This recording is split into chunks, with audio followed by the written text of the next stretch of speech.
When promoting your music to grow on Spotify, especially with running Facebook ads, it's an extremely relevant question to ask. When is enough? How do I know if my impact is actually making a difference on Spotify?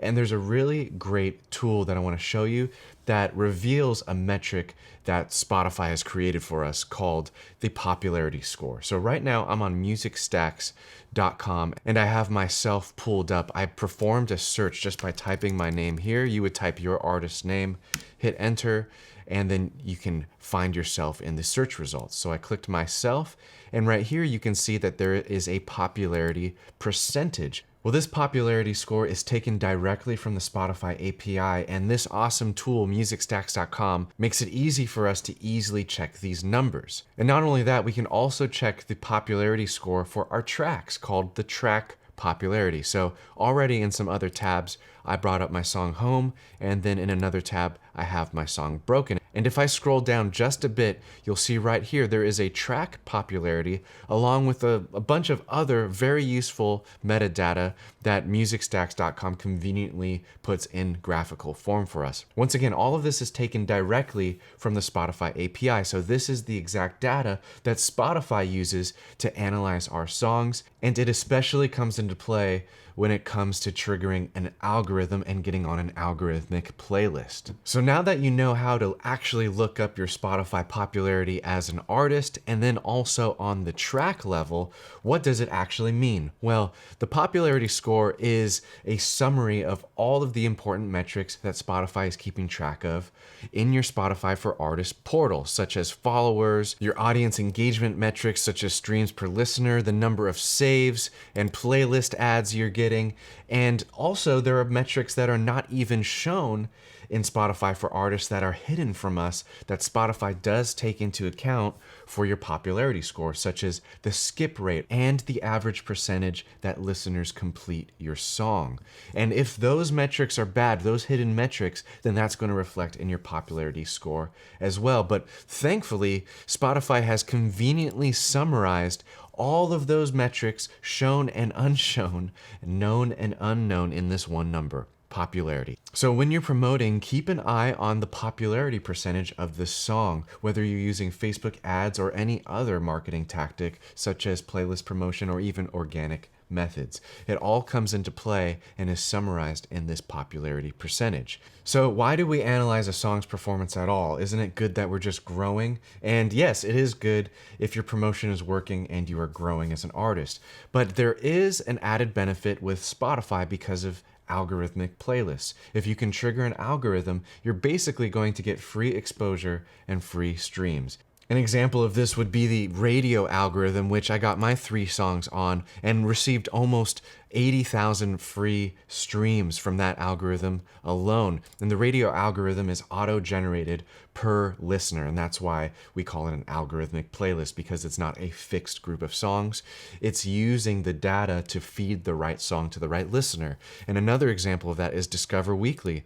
A couple of my songs got on this and I got 3,000 free streams just from the Spotify algorithm. That means I didn't have to pay for ads or I didn't have to use playlists to get these listeners.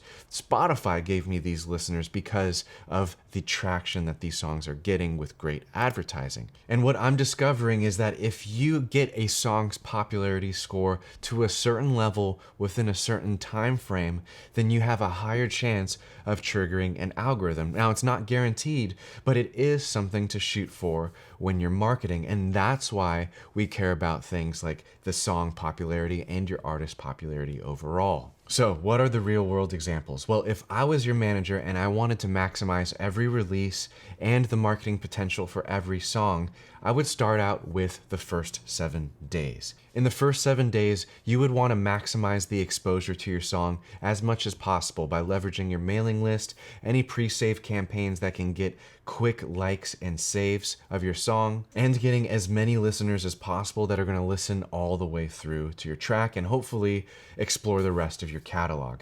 We want our song to get the best data in the first 7 days, so that means we need to send it out to our best fans. But that's not the only thing I recommend you do. We want to get as many streams and as many listeners as possible, because even if they're not our best fans from our mailing list or that have known our music for years, that still helps with the popularity score of the track. Just raw listeners in general. The more, the merrier. So running a Facebook advertising campaign or a Spotify playlist promotion campaign within the first 7 days is going to help, because in that 7-day window, our goal would be to reach a 20% track popularity within the first 7 days. Just to give you guys perspective, my song Home only has an 18% popularity, and this is a track that I'm not running Facebook ads on. However, for my song Broken, which is a track I've run both Facebook ads and Spotify playlist promotion campaigns on, it has a popularity of 31%. This goes to show that marketing does have an impact on your track popularity percentage. Once again, the reason for all this, and especially within the first 7 days, is if you get your track popularity up to around 20%,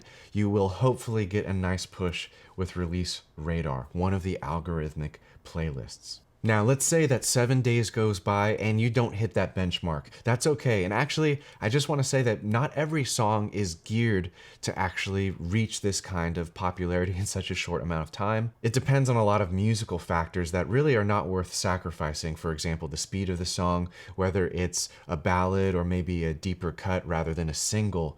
And all of that is very important still. Don't sacrifice your artistry just to hit these algorithmic benchmarks. But if you do have a song that's more of a single, maybe it's more upbeat, this could be a strategy that really fits well with the track that you're releasing. But let's say that 7 days goes by and you don't hit 20%.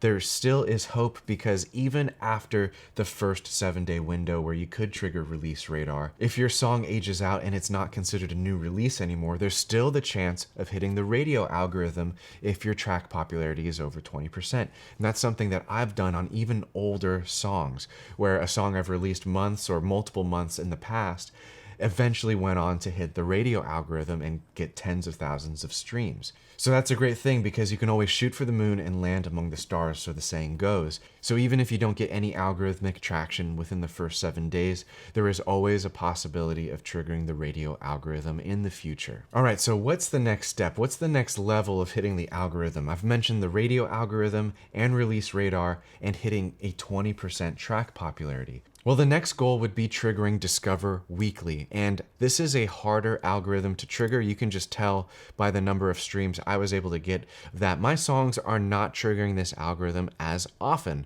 And that's because on average you need a 30% track popularity to get on Discover Weekly, and even higher would be preferable. Now, Discover Weekly is an opportunity for a weekly boost in streams if you continue staying on Discover Weekly for an extended period of time. But I just want to make this absolutely clear that just because you hit these popularity benchmarks, it doesn't mean you're going to stay in that algorithmic playlist for a long time. By hitting a certain popularity metric, you will have the opportunity to get in that playlist, but then once you're in, you have to perform well inside of the playlist also. That means that even after you're added to an algorithmic playlist, you need to daily earn that spot by keeping listeners engaged. You need to get likes on your song, and you need to have a solid song completion percentage and a low skip rate. Once again, not all songs are geared for algorithmic success in this way, and there needs to be a certain amount of magic in the track, whether it's coming from your vocals or the arrangement or whatever it is, just to keep listeners engaged. And if your song isn't doing that, that doesn't mean there's no hope. This is just a very specific algorithmic data-based thing that I just want to be honest with you, not every song is suited for. So what's the overall goal with all of this? Well, clearly it's to get on an editorial playlist, which is a curated playlist of the best songs on Spotify right now. And the loose relationship between algorithmic playlists and editorial playlists are that if you perform well in an algorithmic situation, then there's a high chance of your popularity continuing to go up and you eventually getting discovered and added into an editorial playlist. What popularity percentage does it take? Probably somewhere around 50% and higher.